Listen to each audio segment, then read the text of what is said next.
Right, so the reason that we're doing this session this evening is because the structure of the assessment for the safeguarding module is slightly different to the structure of the assessments that you've done before. There are a lot of similarities with what you've done, where you put something into practice, where you learn some theory and you put it into practice, but this is an extended version of that. And really what this is a bridge between the kind of work that you've been doing in your projects and case studies up to date and your research project that you're going to do at level 6, if you're going to progress to level 6. So it's quite important that we sort of get our heads around it a little bit. So this session now that I'm going to do is not about the content of safeguarding the module, it's about the structure of your inquiry-based project. Okay? And that's what I want to explain about. So for those of you who are watching at home, we do have a small audience here who are going to be very, very supportive of you, and I'm very grateful that they're here because it means I'm not just talking to a screen. So let's action research. So the objectives of this session are that I'm going to explain to you the theoretical underpinning of inquiry-based projects or action research, and we're going to work through an example. Now we may do the working through an example later on when we're all together in a class, but we're going to relate it to your assignment brief. Okay. So my first piece of advice to you about this is don't panic, because it is different and we all feel a little bit overwhelmed when something's different. But you will get to grips with it. Don't worry.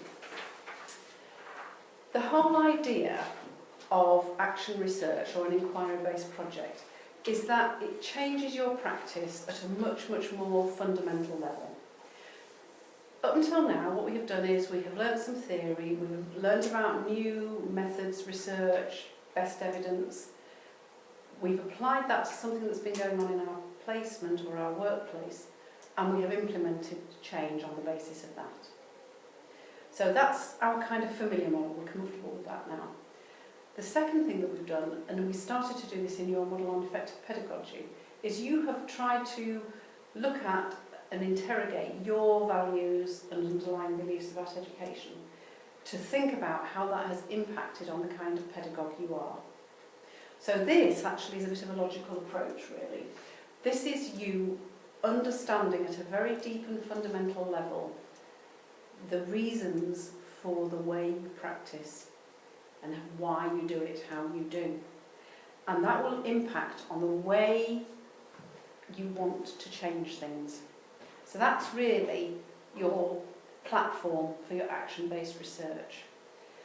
I think what you need to think about is that the model of research that we're all familiar with is that it's very objective and that researchers stand outside their subject material, they scrutinise it objectively, they reach some conclusions and then they state those conclusions.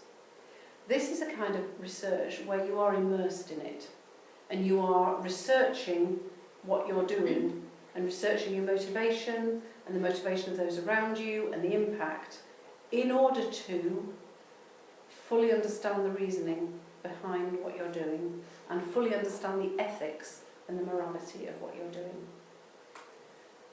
Okay? So this is a very sort of good little summing up of it. Tell me and I forget, show me and I remember, which is sort of where we've been working at up until now. Involve me and I understand. And this is you involving yourself and your colleagues in scrutinising your motivations and practice in order to fully understand what you do and why you do it. Now then, so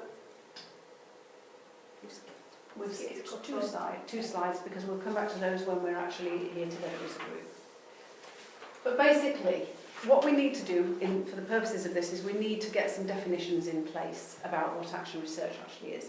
And as always, in your assessments, it's absolutely essential, excuse me, that you qualify the terminology that you're using and you define the terminology that you're using, because we all understand terminology slightly differently and there are various definitions.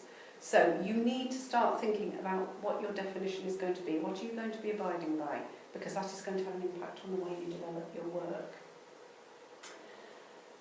Going back to the 1950s, a definition of action research is being a means for improving practice in school. That seems fairly obvious. That's been what you've been doing. You've been improving practice through study and implementation. And like I say, generally researchers were objective outsiders who scrutinised from outside. But Corey wanted to be something that all practitioners, all teachers scrutinised in their own practice, and wanted people to research their own practice in a much more methodical and scientific way in order to understand what they did, understand the research basis for it and their ethical values. But the other thing that was fundamental to Corey's definition of action research was that it was a democratic process, i.e. it wasn't something that you found out or a researcher found out and imposed from the top and said this is what we're going to do because I found out that it's better. It was a democratic process, i.e. everybody around bought into it and you shared your understanding with your colleagues so that everybody was working to the same model. Okay? So the democratic and cooperative values are quite a significant part of it. You will get a lot of references, and I would urge you to read a bit of Lewin and Carr and Chemists and have those as references in here to your structure. Kurt Lewin termed action research as a way of describing professional development in social situations, and he talked about a cycle of planning, action, reflection, planning, action. Okay? And he saw it as a cyclical thing. And what he emphasised was that research, action research, wasn't something which was a purely intellectual pursuit. He saw it very much as something which took place within a situation and made a practical difference. Because we can have some research that is very abstract and very esoteric, but this isn't, this is practical research. So, how is it different then to reflective practice? Because so far, quite a lot of this sounds like reflective practice, doesn't it? It's reflecting on your values, on your way of responding in order to take action forwards. Well, the key difference really is the fact that it's associated with some quite strategic action. So when you undertake reflection, what Sharon described reflection as was non-rigorous inquiry. It's very personal. You probably, well, you hopefully will take something from it which will inform your future actions. But you don't have to come out of it with a set of strategic objectives of planned changes. The difference between reflection and action research is that with action research, you do. You are doing it with the purpose of visible change, not just inner change and moral change, but there's supposed to be something fairly concrete as a result of it. So, you can go into the philosophy of this as deeply as you like, and occasionally you may find that it's actually very, very interesting to look at the educationalist theory about this. But there are two ideas of education, basically. Telos, which is about putting something into action, reaching a specific goal, and praxis, which is an action that's linked to values. Okay? Understanding of values. And what we're talking about here is action that is informed and linked to certain values. So it's about morality, ethics, justice, democracy. So it's quite a political concept in a certain way. But actually, if you think about all that we've talked about, from early as curriculum to pedagogy, we understand that they are all within a specific context. And it's part of you understanding what that context is. Okay. So, what we'll do then is we'll look at some of the theorists who you might draw upon in terms of your assessment and structuring it and approaching it. Well, Freire, who we have looked at a few times, Freer talks about the value of education being in coming out of the actions. You have to have intellectual activity, but the value of the research, the value of the education, is in the way it's demonstrated. Okay? And Freer is also quite a sort of a political educationalist. And he says that that research isn't just about deepening our understanding. It isn't an abstract concept. It is about changing society, making it more equal, offering more opportunities. And that it isn't actually about the teacher. It's about the learner learning. So that fits in quite a bit with our concept of pedagogy. It's not somebody delivering information to you, it is you exploring and making sense of your own knowledge. So action research is simply a form of reflective inquiry undertaken by participants in social situations in order to improve the rationality and justice of their own practice. So,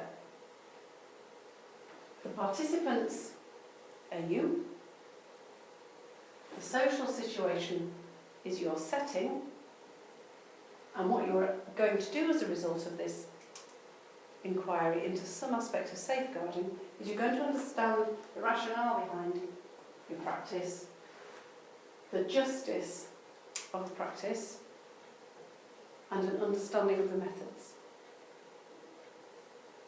So it's kind of what you've done, only more, and with more intellectual engagement. And you can link it back to lots of theorists, you know, right back to the very start of your course, when you looked at models of reflection and learning, and we looked at Dewey. So what Dewey says is that learning is stimulated by inquiry, driven by questions or problems, and that will be your starting point, and that is where you probably are at the moment. You have got an area of safeguarding, an aspect of safeguarding that you would like to develop your understanding of. You want to and develop your practice. So you've got some questions or problems to pose. Okay? So one of your starting points will not just be to say, I want to do something about promoting resilience. You're then going to have to refine it a little bit to say exactly what do you want to do about it. Are you wanting to improve your knowledge and practice in it? Are you wanting to see evidence of it in children? Are you wanting to explain it to parents? Are you wanting to explain it to your colleagues? What area? Define it. Define your question. Refine it. And it's based on constructing knowledge from your new understanding. And this links to your pedagogy because you're going to practice differently as a result of what you know and understand. And quite often, when we're in this process, we either think, I always did it like that, and I knew there was a reason why, now I understand. Or you think, why did I ever do that? Why did I ever think that was a good idea? But that's all part of it, okay? And the reason that you might feel a little bit at sea with this one is that it is a student-centred approach, and you are leading it. The teacher is the facilitator. So really, a lot of my input, you know, you've got your teaching about safeguarding from Rebecca, but a lot of my input will be tutorials to discuss how things are going and make some suggestions. Because this is part of a move towards self-directed learning, with you taking increasing responsibility and engaging with the situation. And like I say, this is where it very much is the stepping stone between what you've done before and your research project at level 6. It's developing that rigor. Okay, so it is based on the McMaster's model. This is actually from a medical school in America, and this is known as problem-based learning. So what the idea of problem-based learning basically is that you engage in the topic and you develop a question, which is sort of where you are now. Okay? The next time we all meet together, we will look at some of the problems that people have got and we'll work through it a little bit. And then, having decided and refined your problem, then at that point, you kind of have to decide what you know about it and what you need to know about it. So you've got to really scrutinise things. And at that point, what you might do is you might be getting information from colleagues about what they understand about things too. You might be doing questionnaires, you might be asking children, you might be making observations. But at that point, you will determine exactly what is missing and exactly what needs to be known. So then you go and gather data about that and assess it. And on the basis of your new understandings, you evaluate success, but then you put it into place and you see where else you need to go. So it's a sort of a cyclical model of continuous learning. But the key thing that is always feeding into it is that you're taking responsibility. But a very significant person in relation to this is Kurt Lewin. Kurt Lewin emphasises the importance of research being linked to social action. So it makes it particularly relevant to safeguarding, because obviously we're wanting to see some change coming about as a result of safeguarding. Because this is called safeguarding and partnerships, and because one of the principles of action research is that it's a democratic process, it's not just you in isolation, it's going to be important to do some analysis of group dynamics at some point. You'll have to think about why your staff team or your colleagues or your multidisciplinary team or you and the parents or whoever your partners are, why you work in the way that you do, how you perceive each other, and how you can work towards having shared values about something. Okay? And what Kurt Lewin talks about is he talks about groups working in two different ways. He talks about the first way being something he calls interdependence of fate. And interdependence of fate is something is a sort of a system that we work in when we're kind of being judged from outside. And Ofsted would be the sort of the key thing that judges us from outside. We have to meet certain criteria. Judgments will be made against us as to whether or not we are meeting those criteria. And if we don't meet them, then this whole setting will suffer as a consequence. So quite often in teams, there might be some area of the team or a member of the team or aspect of the team working that we all know is weak, but we all kind of pull together to cover it, because we know that if that's exposed as being weak or if that's allowed to fail, the whole system will fail. Okay? And that happens a lot in any team. You kind of cover for your weakest link. That is something that Lewin describes as interdependence of fate, i.e. we pull together because our fates are connected to each other. If I muck up here, everybody else is going to fail too. And that is a way of teams working, and teams will work like that for a period of time, quite a lengthy period of time, and it does function, but it isn't as an effective way of working as the other kind of working, which Lewin describes as task interdependence. This is when a team shares the same groups and values, and they're all acting in a particular way, not because they know they have to, or not because they know that everything will go to pieces if they don't. They're doing it because they believe in it.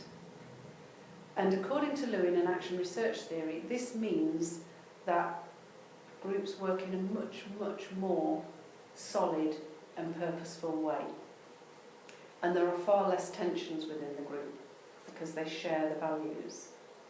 So one of the things which you need to bear in mind when we talk about it being a democratic process is that really we're kind of trying to share our new understanding with colleagues so that people sort of buy into it. And I think if you think about the discussion that we had on restorative practice, which could be an issue that somebody might want to explore in safeguarding, the whole emphasis of restorative practice is it doesn't work unless everybody believes in it and is consistent in their approach. So if you're thinking about it as task interdependence, people would be doing it because everybody understood that it was a bit long-winded, but it really, really works, and they wanted it to work, and they wanted to see the overall change in children. Whereas if it was interdependence of fate, it would be because whole schools are supposed to do this, and if we get inspected and we're not doing it, we will suffer for it. That would be interdependence of fate. So you can see how the task interdependence works much more effectively. It's a much more powerful way for a group to function. And actually, what that then does very neatly is it links to you understanding your pedagogical values and beliefs, which is what you've kind of explored a little bit already. Okay, so here are some more definitions. McTaggart. Action research is not a method or a procedure. Getting the idea, this is not something superficial. It is a series of commitments to observe and to think things through.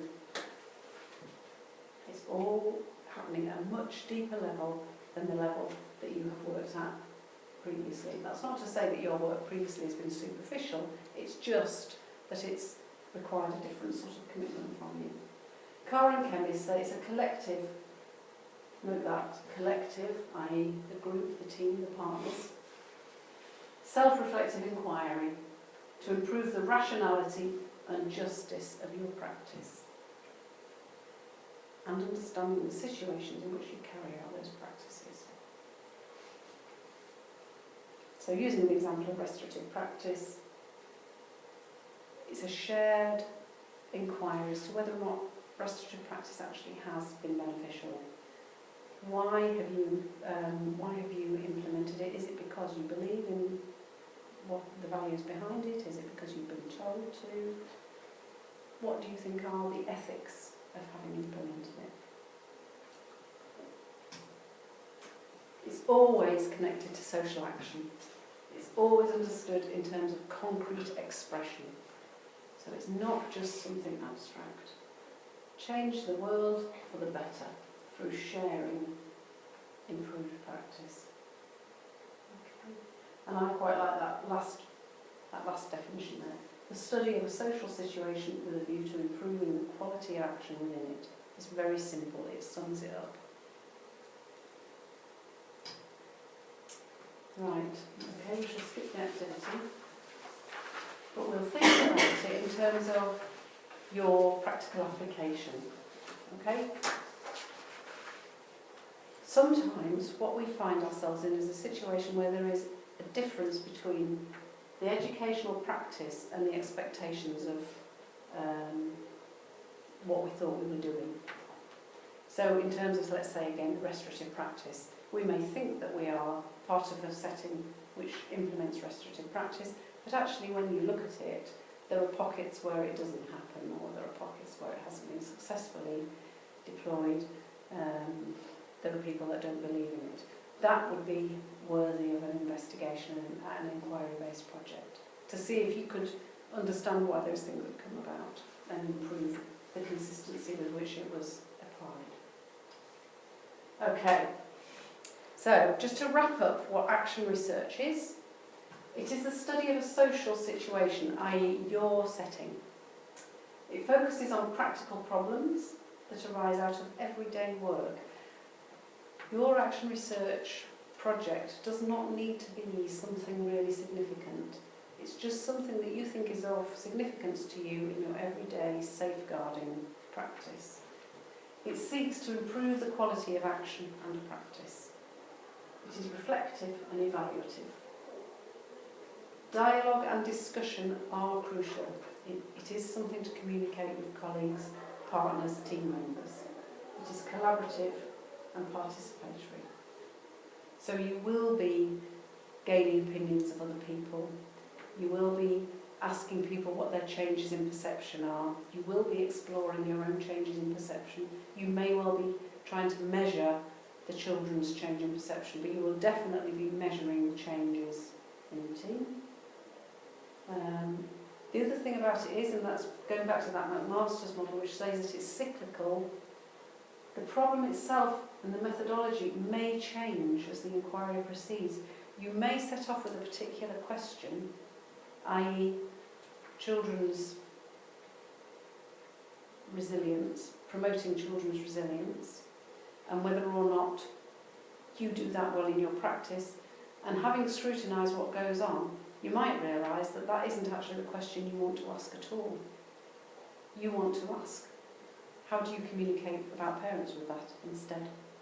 It doesn't matter.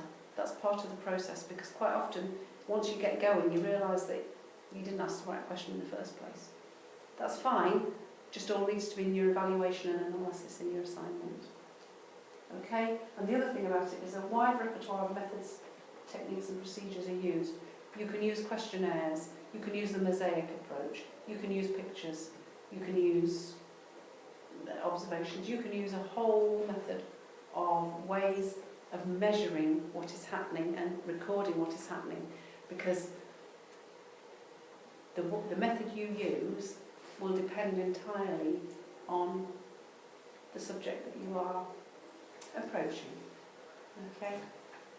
So, we're going to look in the next little video at the assignment brief. Thank you very much.